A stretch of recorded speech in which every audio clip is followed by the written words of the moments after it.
obuna шавед. با نام خداوند بخشاینده مهربان و نهایت بارحم. گوش کنید جوانمردان، قصه واقعی است. جوانمرد این قصه را نقل میکند. میگوید که این قصه را به دیگران برسانید تا به آنها درس عبرت شود. میگوید روز در دانشگاه تحصیل میکردم و به یک دختر عاشق شدم. او را نغز دیدم و با او نزدیک شدم. روز به روز نزدیک شدم و روزی از روزها با او زنا کردم و او حامله‌دار شد. پدر و مادر این دختر درکدار شدند و برادرش زود به نزد من آمد. میخواست مرا لطوکوب کند ولی معلوماتی نداشتند در این باره. من گفتم که من این کار را نکردم و این دختر را نمیشناسم. روید به نزد همان آدمی که این کار را با او کرده است. بعد از بین یک دو سال گذشت. روز پسر میگوید به خانه در آمدم. مادرم بهشت خواب است.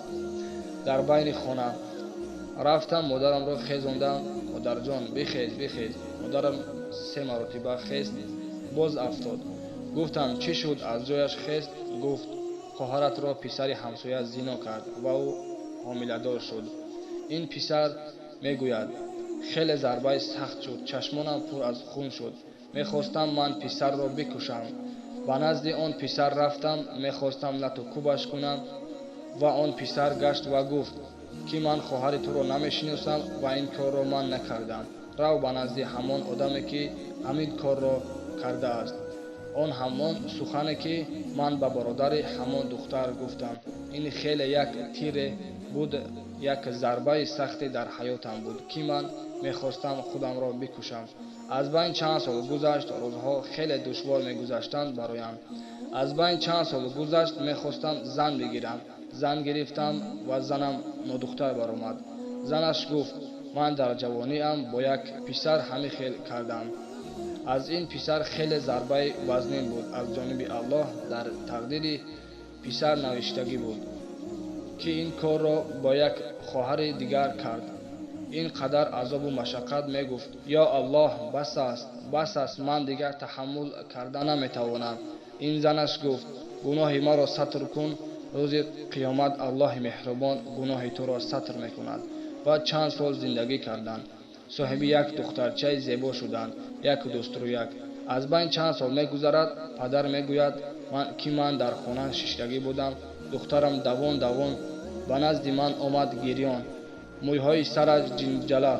دخترم گفتم چی شد؟